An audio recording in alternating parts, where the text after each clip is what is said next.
Colonel Sanjay Kumar Singh ji. Radhe Radhe महाराज जी, आपके चरणों में कोटि कोटि प्रणाम। महाराज जी, ब्रह्मांड की उत्पत्ति में और मनुष्य के जन्म और वापस ईश्वर में विलय का उद्देश्य क्या है? खेल। सहज शब्द में खेल, शास्त्रीय शब्द में इच्छा। एकोहम बहुश्यामा। उस परमात्मा के हृदय में उपनिषद कहते हैं एकोहम बहुश्यामा, मैं बहुत हो जाऊं, क्योंकि खेल अकेले नहीं होता। एकाकी न रमते, एक में रमण नहीं होता, दूसरा कोई है नहीं। तो आप अपने आप से अपने आप को बहुत रूपों में विस्तार करके और दो प्रकार के खेल खेल रहे हैं। एक है त्रिगुणात्मिका माया का खेल, सतोगुणी, रजोगुणी, तमोगुणी खेल, और एक है त्रिगुणातीत खेल जो भगवत भक्तों के नेत्र गोचर होता है, जिसे दिव्य लीला कहते हैं। अब इस खेल में सबसे बड़ा जादू यह हुआ, इस खेल में पहुंचते ही अपने स्वरूप का विस्मरण हो गया।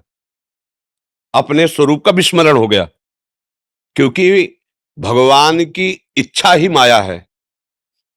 और इसका ऐसा प्रभाव पड़ा, क्योंकि खेल खेलना है, अब विपक्ष का खेल खेलना है, और मुझे पता है मैं और मैं एक ही है, अब खेल नहीं होगा। तो उस इच्छा के प्रभाव से विस्मरण हो गया। अब विस्मरण होते ही वो इस देह में आसक्त हो गया, जो हमें देह मिली, चाहे सुअर की मिली, कुत्ता की मिली, जो भी योनि मिली। अब उससे निकलने का उसमें चांस नहीं रह गया। खेल है, एक चांस रखा गया। 83,99,999 योनियों में जो 84 लाख पूर्ण होने की बाद वो मनुष्य योनि एक ही, इसमें विवेक संपन्न होकर आप अपने आप को निकाल लो। अब वो देह भाव ऐसा पुष्ट हो गया कि जहां देह हुआ तो अंदर ही इसको ज्ञान था, जब मां के गर्भ में था। भगवान कपिल देव जी ने वर्णन किया है भागवत में, एक बार मुझे जाने दो, अब मैं अपने को मुक्त करूंगा, मैं ऐसे दुख को नहीं झेल पाऊंगा, हे नाथ एक बार करुणा करो। बाहर हुआ तो कहां कहां कहां, बोले बच्चा हुआ है, आनंद मनाओ। वो रो रहा है कि वो दिव्य ज्ञान कहां गया, वो तेज कहां गया जो मैंने गर्भ में देखा था। भूमि परत भा ढाबर पानी, तिम जीवहि माया लपटानी। एक पॉइंट था जिससे हम निकल सकते थे, इस खेल से विजयी हो सकते थे। मनुष्य शरीर में आकर हम आसक्त हो गए। अब अपने को कर्ता और भोक्ता मान करके नाना प्रकार के मना कष्टानि इंद्रियाणि प्रकृति स्थान कर सती, फिर उसी इच्छा में फंस गए। मनुष्य शरीर धारण करके प्रकृति की भोगने की फिर उसी इच्छा में फंस गए। अब लौटना है हमें। अगर खेल से उब गए हों तो हमें लौटना है। क्या अब लौटना कैसे हो सकता है? इस नाटक मंच पर तुम्हें जो रोल दिया गया है, बिल्कुल ईमानदारी से उस रोल को निभाइए। और ये ध्यान कीजिए कि तुम सिर्फ नाटक कर रहे हो, तुम सत्य में वो नहीं हो जो नाटक कर रहे हो। नहीं हो। तुम पिछले में ऐसे नहीं थे, आगे में ऐसे नहीं रहोगे। वर्तमान में जो दिखाई दे रहे हो ये एक केवल झलक मात्र है।